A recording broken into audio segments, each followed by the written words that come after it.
Welcome. Nigeria is a transit route with about 4 major poaching hubs from Congo, Democratic Republic, to Cameroon, Burkina Faso, and Ghana, and is faced with illegal wildlife traffickers who take this route to go and deal with their illegal wildlife trade, despite the international treaty that prohibits this.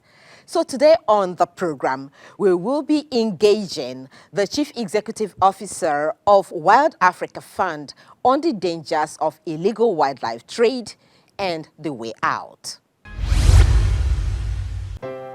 All right, it's a pleasure to know you're still here with us. It's still Environment Today on Africa Independent Television, a program where we x-ray environmental and public health issues that confront humans daily and also seek experts' views on how best they can be addressed. And today we have on the show as our guest, founder and CEO of Wild Africa Fund, Mr. Peter Knight, who is also an officer of the British Empire. It's a pleasure to have you on the show. Thank you. Thank you. All right. I know that your organization has been there at the forefront of fighting illegal wildlife trade and trafficking and all of that. How dangerous actually are these activities, and what does the international treaty say about this? Well, illegal wildlife trade is dangerous in a number of different elements. We've seen this year with all the talk about climate change. There's been a lot more information coming out showing that on the side of the animals, it's not just about keeping forests. We know forests help to reduce climate change, but also they need to be intact, they need to be functioning, they need to have the animals inside them to really absorb the most carbon. So that's one way that illegal wildlife trade can damage our environment. Secondly, we've heard a lot, of course, with COVID and other diseases, and so zoonotic disease, that's disease which come from animals to people, is very, very serious, and that's something which can be transmitted via the illegal wildlife trade. Because these animals, when they're in the wild, are absolutely fine, but when we capture them and we butcher them, then there's a possibility of diseases spreading through that. So we saw with COVID, which now has been pretty much traced back to the raccoon dog, which is a small animal, through the markets, the bushmeat markets in China, obviously shows there's a huge risk of that as well. So there's also a loss from illegal wildlife trade, because you see countries like Kenya and South Africa making millions and millions of dollars every year, creating jobs around wildlife tourism. So if we take all the animals away, we can't bring the tourists, we're also losing money that way. All right, does that explain why your organization, for instance, Wild Africa Fund, we see the campaign skates all over the place in almost all the television stations in Nigeria, including Africa Independent Television, and on this show as well, Environment Today. So how successful has that campaign been? Because I also know there's a recent survey which you call End a Life Survey. Yep. You know, tell us about this. Well, we were, frankly, delighted by the response in Nigeria. Nigeria has been a major country for illegal wildlife trafficking. It's been the epicenter of illegal ivory and pangolin scale smuggling, for example. And when we started this campaign, a lot of people were not aware of a lot of these things. But we just had the survey results back, as you mentioned, and 85% of people were now aware of the campaign and remembered the campaign. And that's very good for any sort of public awareness campaign. 30% of those people were saying that they would no longer eat illegal bushmeat, which is obviously partly due to the damage to the environment, but also the risk of zoonotic disease. And what was particularly exciting to me was 97% of people under 18 remembered the campaign. So those are very good numbers, and I think it's great credit to yourselves and the whole Nigerian media and the government to actually be able to raise awareness to that extent. Okay, so last week, I think it was just on Wednesday or Thursday, that Nigerian government through NESRIA, you know, the National Environmental Response Standard Agency, including some partners like the Wild Africa Fund, crushed or pulverized some elephant toxin ivory said to be seized from illegal traffickers. And some were asking why that exercise was necessary.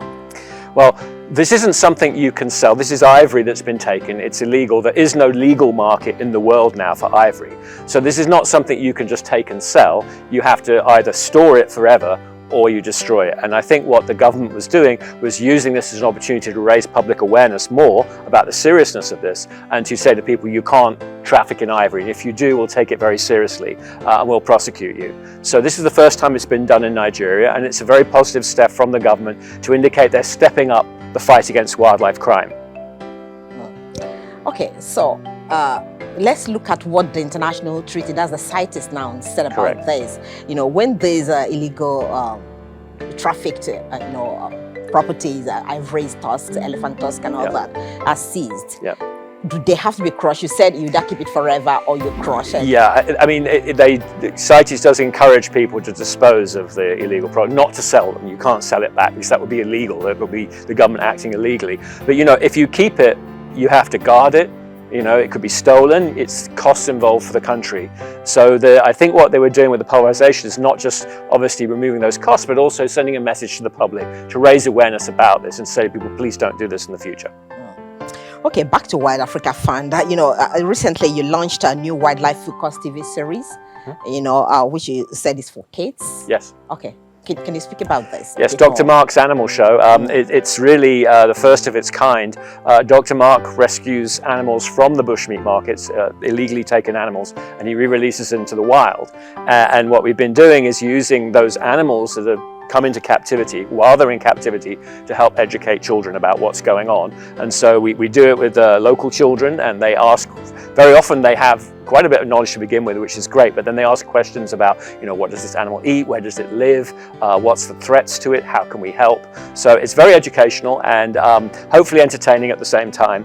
And we use filming here, but also we film sometimes where the animals live and things like that. So it's an educational show for kids, hopefully a bit of fun to learn and have fun at the same time. Okay, so preserving wildlife and keeping them in the wild, really, to many people, if you don't eat this bushmeat, what alternatives are left for you? Well, I mean, in the cities, which is where really our campaigns are focusing, there are obviously the alternatives of regular meat. The chicken has been seen as one of the alternatives. One of the projects we've been involved in is actually providing some chickens to the hunters and then also the sellers so that they can rear free-range organic chicken instead of bushmeat. And the thing about the bushmeat is that it's when the illegal trade, the animals are disappearing. So the reason it's illegal is because it's not sustainable. And so this is not something which can go on for very long. There is also the risk of zoonotic disease introduction, as we've seen, and it seems to be rearing its head more and more occasions. There's been anthrax outbreak recently. There's all kinds of diseases which come. Ebola is from a zoonotic disease. So it's not really an option to keep doing that from the wild. It will end pretty soon, or we can switch to something else. And obviously there's other sources of protein, be it fish or chicken, which are healthier and more sustainable. Okay, I'll let it go now, but not before asking you your visit to Nigeria. What do Nigerians expect to get from that, particularly from the engagement that you are scheduled to have? Well, we're hoping to talk to the government about a piece of legislation. Under the last administration, there was a law introduced that had its first reading, which was designed by the government, which would really bring Nigerian laws up to date. They're 20 or 30 years old. They're not really up to date anymore. Wildlife crime is very often cross-border, and you need the ability to sometimes pursue people across borders, because some of what's going on is people are coming into Nigeria and using it as a trafficking point. So there's a great new law which was introduced by the government, but because of the election, it got held up. So we're really hopeful they're going to reintroduce that and push that through now. And then that would put Nigeria from, let's say, in the relegation zone right up to going for Europe, if I can use a football analogy. That would put Nigeria as a regional leader. So we're hoping to talk to some legislators about that legislation, and hopefully that's something that can go through fairly soon. And then Nigeria can be a regional leader in this. But being a traffic hub, really, cutting across several African countries, it looks like it's a Herculean task to deal with this, is it? Well, I've seen things change very, very quickly in this field, and just since I've been coming here the last 2 or 3 years, we've seen customs really stepping up their act. They made a number of big seizures.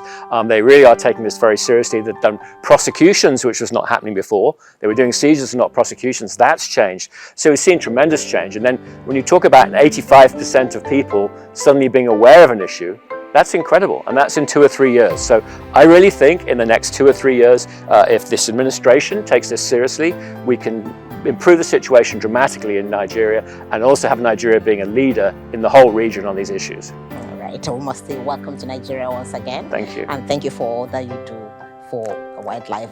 Thank you for your raising awareness. It's all about education and awareness.